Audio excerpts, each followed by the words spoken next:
Perseroan berfokus pada energi terbarukan sejak berdiri pada tahun 2010, terutama dengan pembangkit listrik tenaga air. Mereka melayani PLN dengan kontrak jual beli listrik. Perseroan memiliki anak perusahaan di bidang konsultan teknik sipil dan pembangkit listrik tenaga surya. Untuk komposisi pemegang saham Arcora Bakti Indonesia memiliki 47,53%. Energi Prima Nusantara memiliki 26,55%, masyarakat non-warkat memiliki 15,71%, dan ACEI Singapore Holding Private memiliki 10%. Sedikit informasi tambahan, Energi Prima Nusantara adalah anak usaha PT United Tractors yang merupakan bagian dari Astra Group. Perseroan melakukan IPO pada 8 Juli 2022 dengan harga 300 per saham, yang sejak itu naik 305%, mencapai market cap 3,3 triliun rupiah dan masuk kategori mid cap. PBV saat ini adalah 7,6 dengan PER 85, menunjukkan valuasi yang tinggi. Untuk posisi keuangannya, pada tahun 2023, aset perseroan meningkat menjadi 1,15 triliun, naik 22% dari tahun sebelumnya. Aset lancar mengalami penurunan menjadi 153,6 miliar, sedangkan aset tidak lancar meningkat menjadi 1 triliun. Penurunan aset lancar terutama disebabkan oleh penggunaan aset untuk mendukung pengembangan entitas anak. Liabilitas perseroan naik menjadi 719,7 miliar, terutama karena penerbitan obligasi Green Bonds. Liabilitas jangka pendek turun menjadi 70 miliar, sementara liabilitas jangka panjang naik menjadi 649,5 miliar. Penurunan laba pada tahun 2023 disebabkan oleh musim kemarau yang panjang, mengakibatkan penurunan produksi listrik perseroan.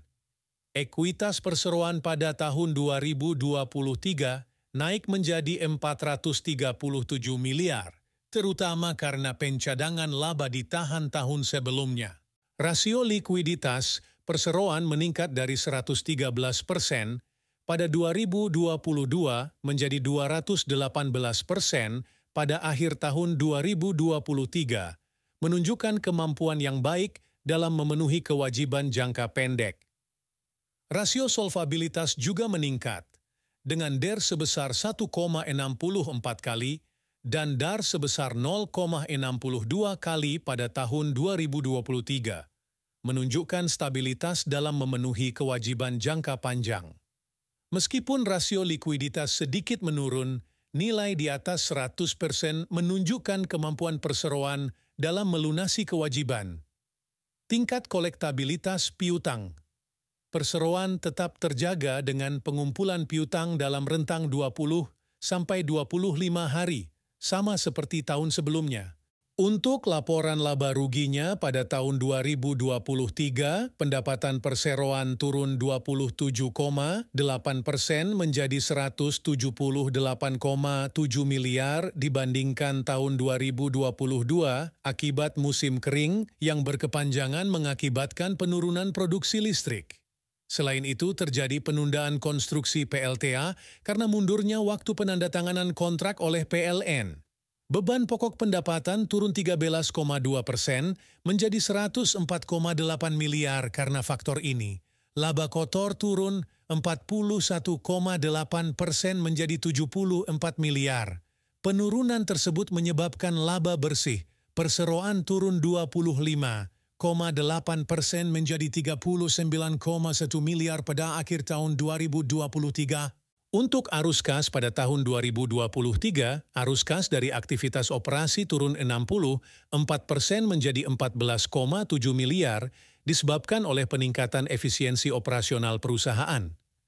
Arus kas dari aktivitas investasi meningkat 415 menjadi 76 miliar karena pengembangan dan konstruksi PLTA. Arus kas dari aktivitas pendanaan turun 50% Yang terakhir adalah AKSI Korporasi. Tidak ada aksi korporasi yang terjadi sepanjang tahun 2023. Perseroan juga tidak pernah membagikan dividen sejak IPO. Sebagai hasilnya, tidak ada perubahan pada jumlah saham, nilai nominal saham, atau harga saham perseroan selama periode tersebut.